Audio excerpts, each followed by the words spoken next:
देखिए कल हम बताए थे मौर्य वंश से स्टार्ट किए थे, तो उसमें बताए थे अशोक या चंद्रगुप्त मौर्य या मौर्य वंश के बारे में जो हमें जानकारी मिलती है साहित्यिक स्रोत और पुरातात्विक स्रोत से मिलती है। साहित्यिक स्रोत में कौन कौन रूप से मिलती है उसका लेखक बता दिए थे। पुरातात्विक स्रोत में बताए थे अभिलेखों से मिलता है। अभिलेख में शिलालेख, स्तंभ लेख और गुहा लेख होता है। शिलालेख में बताए थे कुछ बड़ा है कुछ छोटा है, तो बृहद जो बड़ा है बहुत बड़ा है उसको बृहद शिलालेख या बृहत्तम शिलालेख बोला जाता है, और जो छोटा था उसको लघु शिलालेख। तो शिलालेख में बड़ा वाला शिलालेख तो कल बता दिए थे 14 को जो था मेन उसमें कौन क्या है, क्या चीज़ का वर्णन है जो इम्पोर्टेंट है। देखिए शिलालेख में ऐसे बहुत सारा चीज़ का वर्णन होता है, लेकिन एग्जाम के पॉइंट ऑफ व्यू से जो इम्पोर्टेंट है उसे थोड़ा ज़्यादा ही बता दिए थे कल। अब उसमें से जो लघु शिलालेख था उसमें कौन शिलालेख है, उसमें क्या वर्णन है, उसके बारे में आज बता देते हैं। कोई दिक्कत भाई? देखते हैं जैसे अशोक का लघु शिलालेख में जो 9 गो है थोड़ा इम्पोर्टेंट है, इसके बारे में पढ़ लेते हैं। जैसे रूपनाथ, इसमें यही पूछेगा कौन कहाँ से मिला है, इससे ज़्यादा कुछ नहीं पूछता है। क्या पूछेगा? कौन कहाँ से मिला है। जैसे रूपनाथ शिलालेख, देखिए इसमें शॉर्ट में लिख दिए हैं रूपनाथ लघु शिलालेख। इसका पूरा नाम क्या है? रूपनाथ लघु शिलालेख, गुर्जरा लघु शिलालेख, मास्की लघु शिलालेख, इस तरह से। तो रूपनाथ जो मिला है कहाँ से मिला है? जबलपुर से। जबलपुर है कहाँ? मध्य प्रदेश में। एक गुर्जरा है, इसमें क्या मिला है? दतिया से मिला है, और जो कहाँ है? मध्य प्रदेश में। और मास्की रायचूर जो कहाँ है? कर्नाटक में। ठीक है। एक है फगु, फगु जो मिला है कहाँ से मिला है? जयपुर। जयपुर कहाँ है? राजस्थान में। इतना तो आप लोग पता है ही। और एक है जो ब्रह्मगिरी, क्या है? ब्रह्मगिरी। और इसमें ई कहाँ मिला है? नहीं है, चित्रदुर्ग जो कर्नाटक में, कहाँ है? चित्रदुर्ग है। और ई कर्नाटक में। एक है सहसाराम, सहसाराम लघु शिलालेख जो सासाराम में है, इसका नाम है सासाराम, लेकिन है कहाँ? सासाराम में। सासाराम कहाँ है? बिहार में। बिहार में देखते करते हैं। सासाराम में एक और चीज है, कहाँ क्या है? एक और चीज सासाराम के लिए फेमस है, शेर ससुरी का मकबरा। समझ गए? इसी सासाराम में है। एक है गोभी बढ़ा है, गोभी मठ, गोभी मठ। तो गोभी मठ ये कहाँ है? मैसूर में। मैसूर कहाँ है? कर्नाटक में। तो मैसूर जो अभी है, अभी कर्नाटक है, उसी का नाम पहले मैसूर था। इसका नाम बदल कर क्या कर दिया गया? कर्नाटक। एक राजुल मधगिरी, क्या है? राजुल मधगिरी। राजुल मधगिरी कर्नूल है, और कर्नूल कहाँ है? आंध्र प्रदेश में। कहाँ है? आंध्र प्रदेश में। इसको याद रखना है। एक है अरोरा, क्या? अरोरा। अरोरा अभिलेख जो है मिर्जापुर यूपी यानी उत्तर प्रदेश में है। तो इतना आप लोग को याद रखना है।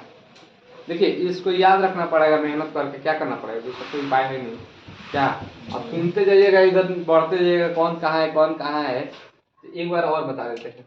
रूपनाथ जबलपुर, गुर्जरा दतिया, मास्की रायचूर, फगु जयपुर, ब्रह्मगिरी चित्रदुर्ग, और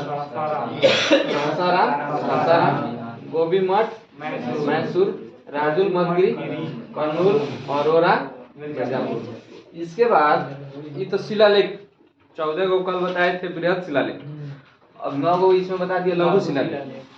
तो शिलालेख का बड़ा छोटा वाला हो गया। अब आइए स्तंभ लेख। स्तंभ लेख में जो बड़ा स्तंभ लेख है उसके बारे में देखते हैं। यहाँ एक है दिल्ली मेरठ। कौन है? दिल्ली मेरठ। दिल्ली मेरठ जो स्तंभ लेख है इसकी खोज हुआ था मेरठ से। कहाँ से हुआ था? ये खोजा गया था मेरठ से, मेरठ से ही मिला था। और इसकी खोज जो किए थे कौन किए थे? किलो पैंथेलस। और कब? 1750 में। और इस खोज हुआ था मेरठ में, और इसी मेरठ से दिल्ली मंगा लिया कौन? फिरोज शाह तुगलक। तो बोला कि नहीं, यहाँ से उसको मेरठ से उठा के लाइए और दिल्ली दरबार में क्या कीजिए, इसको एडजस्ट कर दीजिए। और दिल्ली मेरठ वाला यही सब है, कुतुब मीनार के बगल में है। तो यही क्या हुआ, पहली बार भी खोज हुआ था। पहली बार सबसे पहले कोई शिलालेख, स्तंभ लेख, सब में सबसे पहले कोई अभिलेख खोजा गया है। तो खोज तो यही हुआ था, दिल्ली मेरठ। उसके बाद ही सब का खोज हुआ। अब बारी बारी से सबके बारे में क्या हुआ, पढ़ाई किया। जो जेम्स प्रिंसप पढ़े थे इसके शिलालेख के बारे में, समझे। यही दिल्ली मेरठ क्या है खोज। स्तंभ में ना पहली बार ही हुआ था, नहीं, सब में शिलालेख, स्तंभ लेख, सब में सबसे पहले यही खोज हुआ था। खोज कौन हुआ था? दिल्ली मेरठ। दिल्ली मेरठ इसलिए इम्पोर्टेंट कि पहला बार खोज किया गया था, और इसको खोज किए थे टिलो पैंथेलर। इसको मेन याद रखिएगा, टिलो पैंथेलर। टी पैंथेलर भी कहीं कहीं देता है। तो यही टी पैंथेलर क्या किए थे, खोजे थे। बस इतना ही याद रखिएगा, उसकी पहली बार खोज कौन किए थे, तो टी पैंथेलर। बस इसको मंगाया था कौन? फिरोज शाह तुगलक, दिल्ली में। और उसके बाद दिल्ली टोपरा। दिल्ली टोपरा यही स्तंभ लेख है, जिसका खोज हुआ था अम्बाला से, जो हरियाणा में है। कहाँ है? हरियाणा में है। अम्बाला से खोज हुआ था। और इसी अम्बाला का अभी नाम यमुना, मैंने अम्बाला उसमें जिला था, उस जिला का नाम अभी बढ़ के अब दुग बन गया है। अब उसका नाम क्या पड़ गया है? यमुना। इसी को दिल्ली टोपरा को ही पढ़ने में पहला बार कामयाबी मिला था। इसी को जेम्स प्रिंसप ने पढ़ा था। तो खोज हुआ था दिल्ली मेरठ का पहली बार, लेकिन इसको पढ़ नहीं पाया लोग पहले। बाद में इसका खोज हुआ, लेकिन पढ़ने में इसी को पहली बार क्या हुआ था, सफलता मिली। उसके बाद इसको भी क्या हुआ था, फिरोज शाह तुगलक दिल्ली में मंगाया था। क्या किया था? जैसे बोला कि वहां से उठा के निकाल के लाइए दिल्ली। अब वो राजा उस समय का था, तो उसका जो कहेगा वो होगा। क्या आप भी राजा बन जाइएगा, तो जो कहिएगा क्या होगा, आप लोगों का बात सब कोई मानेगा। उसके बाद से एगो इलाहाबाद स्तंभ। इलाहाबाद स्तंभ क्या है, इसी को कौशाम्बी स्तंभ लेख भी कहा जाता है। कौशाम्बी इसलिए कहा जाता है कि इसका खोज जो हुआ था कौशाम्बी में, और कौशाम्बी जो उत्तर प्रदेश वाला एरिया में पड़ता है। तो यही कौशाम्बी में इसका जो खोज हुआ था, लेकिन इसको कौशाम्बी से अकबर इलाहाबाद में मंगा लिया। अकबर जब शासक बना था तो क्या किया, बोला कि इस कौशाम्बी अभिलेख को क्या कीजिए, लेके आ जाइए इलाहाबाद। और इलाहाबाद के किला में क्या किया, लगवा दिया। तो इसको कौशाम्बी से मंगाया था कौन? अकबर लाया था, मैंने वही मंगाया था। और ये वर्तमान में अभी इलाहाबाद के किला में है। और ये जो इसका वर्णन है, देखिए इस स्तंभ में खासियत ये है, इस जैसे स्तंभ है, मान लीजिए ये स्तंभ है, इसमें यहाँ अशोक कुछ लिखवा दिया। और उसी में जब समुद्रगुप्त का जो गुप्त वंश आया था, तो उसमें समुद्रगुप्त का जब शासन आया था, तो उसमें समुद्रगुप्त भी क्या किया था, अपने विजय का वर्णन कराया था। समुद्रगुप्त भी बहुत प्रतापी राजा था, जो दक्षिण में भी पूरा राज्य जीत लिया था। सब लोग तो उत्तर में ही न राज कर रहे थे, दक्षिण में भी क्या किया था, 9 गो प्रांत जीत लिया था। तो समुद्रगुप्त क्या था, बहुत शक्तिशाली था। अपने विजय का क्या किया था, वर्णन कराया था। इसी अकबर के किला में जो है कौशाम्बी अभिलेख, सॉरी कौशाम्बी अभिलेख, हाँ कौशाम्बी अभिलेख जो अभी अकबर के किला में है, तो इसी में क्या किया कि समुद्रगुप्त भी अपना कुछ वर्णन करा दिया। जैसा बहुत बड़ा रहता है तो कुछ उसमें से खाली होगा, ऊपर नीचे पत्थर से कटवा क्या किया, लिखवा दिया। उसके बाद जहांगीर जब शासक बना था, तो जहांगीर भी अपने राजाभिषेक के बारे में क्या किया था, इसमें वर्णन कराया था।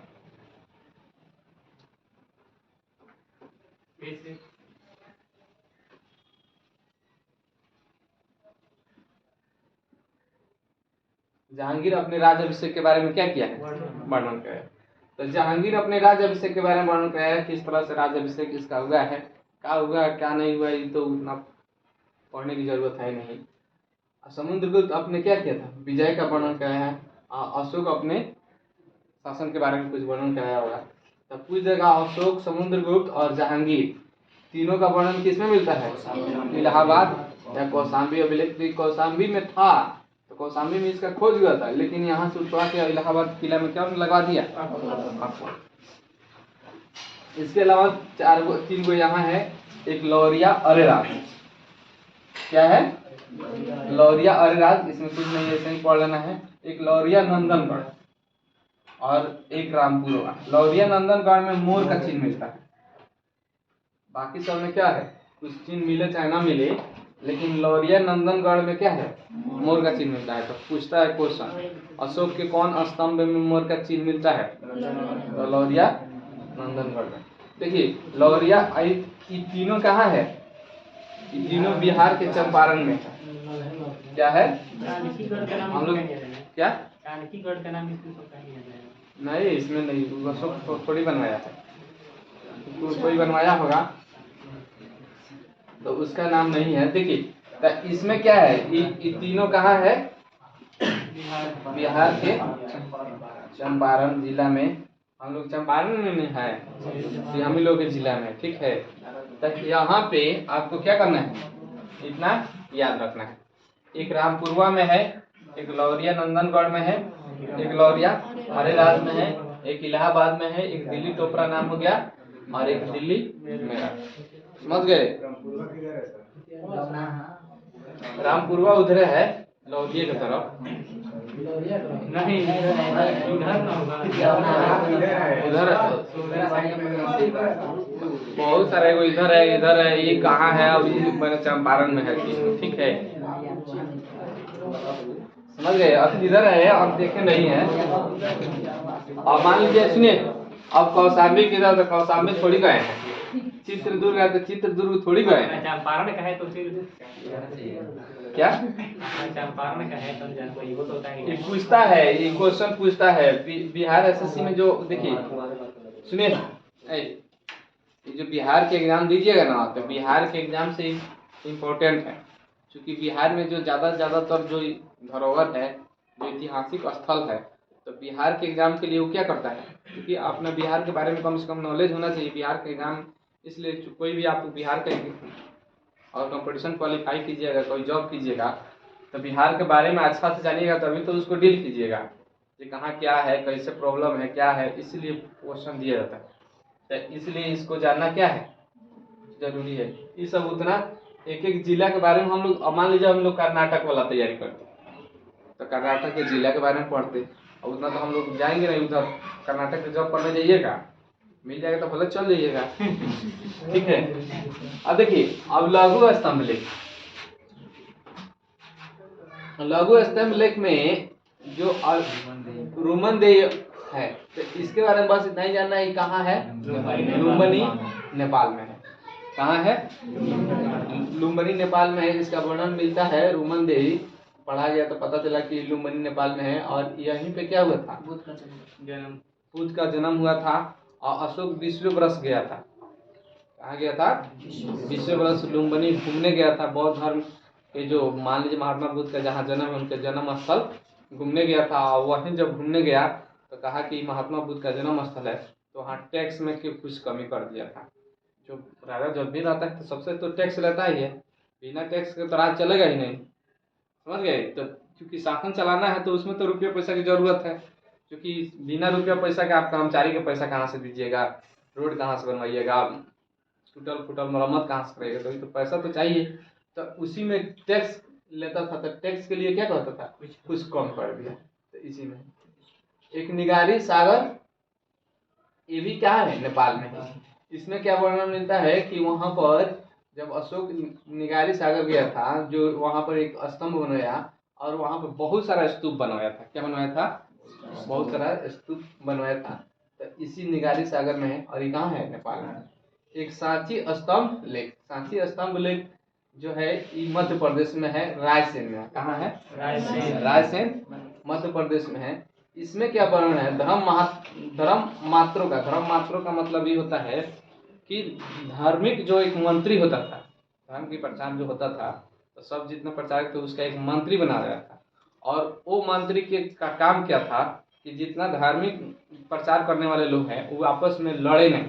क्या करें, मैंने उसको इस तरह से मोटिवेट रखना है कि आपस में मतभेद नहीं होना चाहिए, आपस में झगड़ा नहीं होना चाहिए। इस तरह होता है ना कि दो लोग रहता है तो देखते हैं झगड़ा हो ही जाता है कभी न कभी। तो उसी तरह से यहाँ पर क्या है, उसी में वर्णन है धर्म मात्रों का। धर्म मात्रों रायसेन, रायसेस लिखा गया, रायसेन है लेकिन ठीक है। धर्म मात्रों का मतलब होता है धार्मिक मंत्री, धार्मिक मंत्री, तो धर्म से संबंधित मंत्री। एक है सारनाथ, क्या है, तो सारनाथ से ही हमारे राष्ट्रीय चिन्ह लिया गया है। जो हमारे राष्ट्रीय ध्वज में राष्ट्रीय चिन्ह जो होता है सत्यमेव जयते, ये भी सारनाथ से लिया गया है। इसी में धर्म चक्र परिवर्तन भी इसी सारनाथ से, अशोक के सारनाथ स्तंभ से क्या हुआ, लिया गया है। और उसके बाद 4 शेर, इसी में 4 शेर का वर्णन है। 4 शेर का वर्णन पूछ लेगा कौन स्तंभ में है, तो सारनाथ में भी, ठीक है। उसके बाद है ये कौशाम्बी। एक कौशाम्बी है जो अशोक की पत्नी का वर्णन मिलता है। कौशाम्बी स्तंभ में किसका वर्णन मिलता है, अशोक के पत्नी का। उसका नाम पता चलता है कारुबाकी। क्या नाम है, कारुबाकी। उसका नाम है कारुबाकी, ठीक है। और इसी से एक पुत्र अशोक का जन्म लिया था, तीवर। तो पूछ देगा अशोक के पुत्र का क्या नाम था, तीवर। अशोक के पिता का नाम क्या था, बिंदुसार। फिलिप सिकंदर के पिता का नाम था, ठीक है। विदेशी आदमी के पिता बना दीजिएगा। तो अशोक के पुत्र का नाम था तीवर, उसकी पत्नी का नाम था कारुबाकी। और संघमित्रा और महेंद्र भी इसके पुत्र का, पुत्री का नाम था। संघमित्रा को भी एक पुत्री थी और महेंद्र इसका पुत्र था। उसको भेजा था श्रीलंका आपको क्या करने के लिए, प्रचार करने के लिए। क्लियर, अब इतना आप लोग सीख गए, अब बाकी कल सीखेंगे। जय हिंद, जय भारत।